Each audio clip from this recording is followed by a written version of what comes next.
I don't know why she hates poor people so much. What in the world can change me? Christmas is coming. Beautiful, right? So nice. Hi everyone, Christmas is coming. And welcome back to my channel, Leilani of Barbados. Okay, hi. On my second channel, Leilani of Jersey, I've just done a video of Leilani tries, kind of similar to like Cardi B tries or a day in the life type video where I try out a job. First thing you have to do is squeeze with your strong hand, yeah. So squeeze down into the bag. Okay, okay. See, technique is important. Oh my God. These roads are so funny. Right, let's go. Jersey is very complicated to find places, as we will learn. And in this case, I tried out a job making cakes and delivering them all over the island of beautiful Jersey. So please check that out. I've done it with my very good friend from this company, Layered with Love. And so please go and check that out. But that aside, I am here to talk about Meghan Markle, as usual. I'm a little bit more sleek today versus my last video. I hope you like it. Some of you said that you don't know about how the impromptu lives go. Well, neither do I. Okay? So, listen, Meghan Markle is a self-appointed scribe from the house of Montecito, letter writer. Because when she was 7 years old, she wrote to Hillary Clinton. And when she was 11 years old, she wrote to Procter & Gamble, telling big people how to run their business and their lives. And as precocious as she should have been told she was, she felt that was her lot in life. And here she is as a 40-year-old woman, or whatever.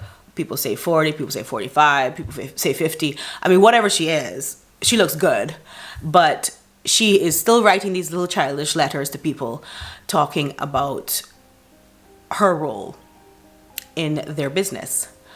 So Meghan Markle says she and Prince Harry were overjoyed and overwhelmed by Lily's arrival. We still have not seen a picture of Lilibet, Diana, Mountbatten, Windsor, but yet she still has the unmitigated gall to talk about her and tell people that she believes in paid maternity leave. So she's writing to Nancy Pelosi, Chuck Schumer, members of the US Congress, and she's advocating for a comprehensive paid leave program. At the beginning of the memo, she notes that she is not a politician and not an elected official, but simply an engaged citizen and parent.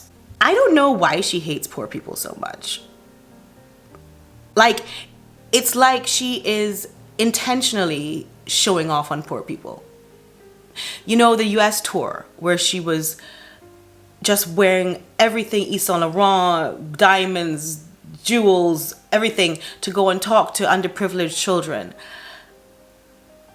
I don't know where that makes sense for her, but it's not relatable. And especially on such a small developing mind. Like, those children are not trying to see something unrelatable. Then she also talks about the fact that she did of course not have to take off any leave to go back to work. She did not have to go back to work, you know, but she still wants to be a voice for those that did. Here's my thing. I think that anyone could actually say how they want to support a cause without saying whether or not they have been a victim. You know, you can just give your time and give your energy to volunteering towards something. She says, in June, my husband and I welcomed our second child. Like any parents, we were overjoyed. Like many parents, we were overwhelmed. Like fewer parents, the elitist that we are, that is a side note, that's not her saying that. Okay. Like many parents, we were overwhelmed. Like fewer parents, we weren't confronted with the harsh reality of either spending those first few critical months with our baby or going back to work. We knew we could take her home. And in that vital and sacred stage, devote any and everything to our kids and to our family.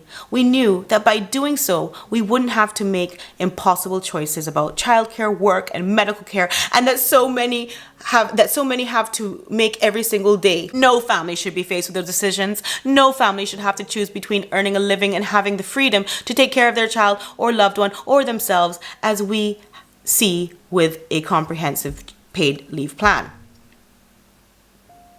Why don't you go take care of your dad? He took care of you. He spoiled to the point where you are here now in your life trying to show off and talk about what you didn't have to do and what you don't have to face, and everyone else has to face it.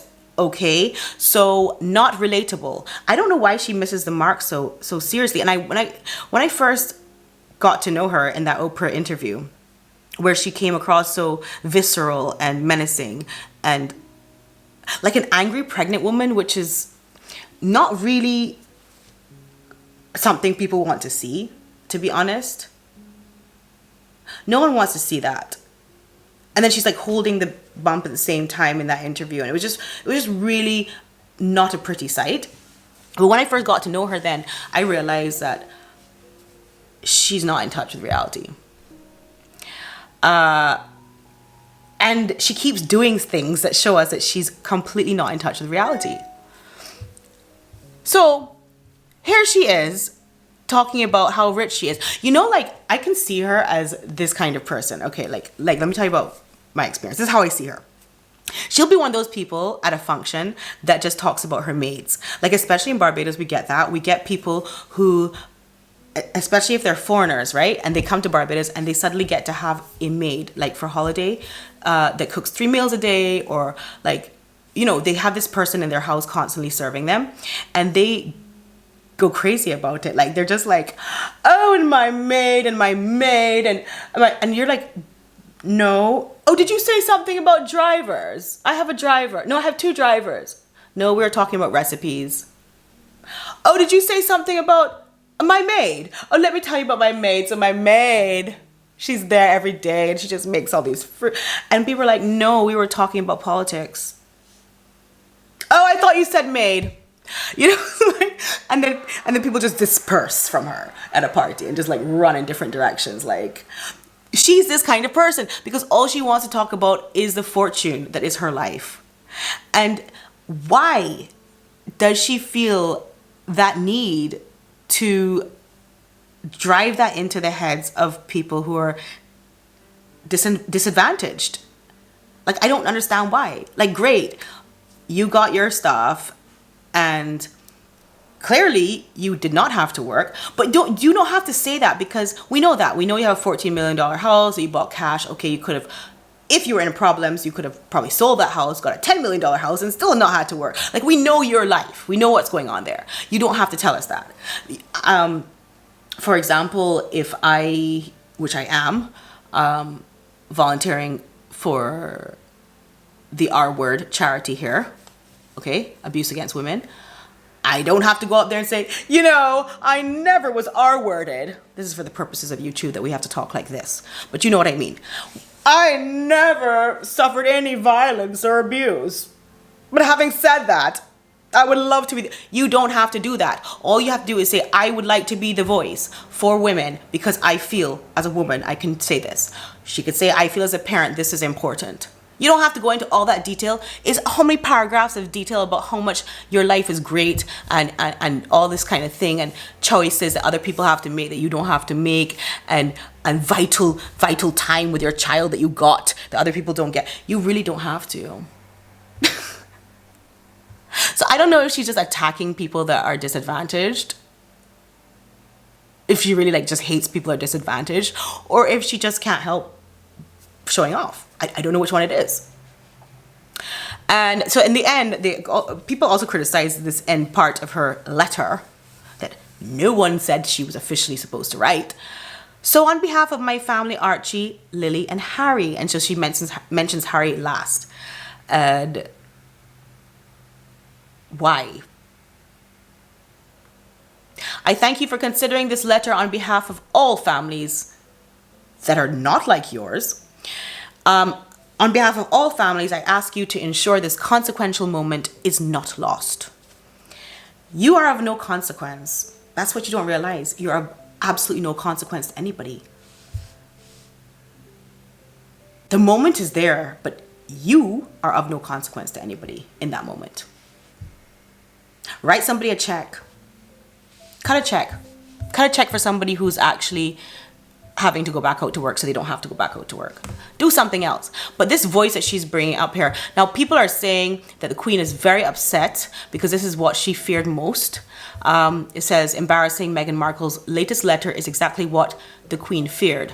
And that, you know, just her involvement in politics, writing to politicians and trying to be involved in government is exactly not what the royal family does. We've been saying this from the beginning.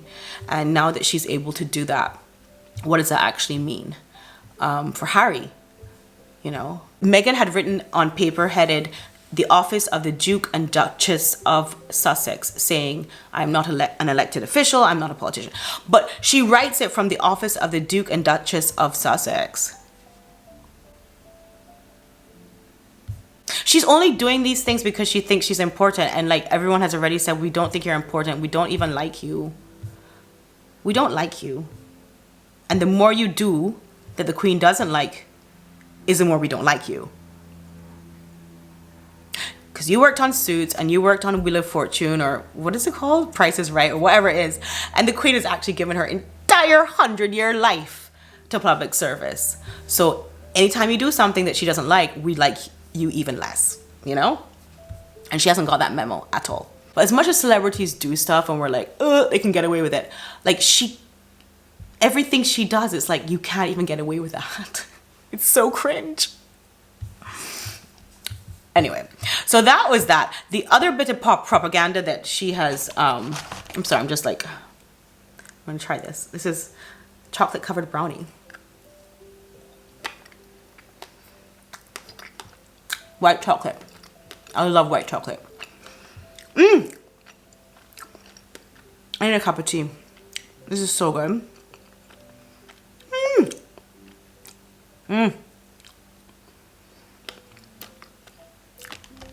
Sorry.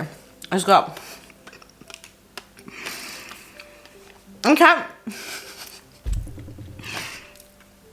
I can't keep staring at it here on my desk and like not try it. Sorry. Merry Christmas when it comes. Yeah, that movie that was a total propaganda. Like, I was actually thinking like maybe Omid Scobie was like the director, like the hat and like glasses, like sitting in the director's chair like, no, she's not coming across sad enough and vulnerable enough and nice enough.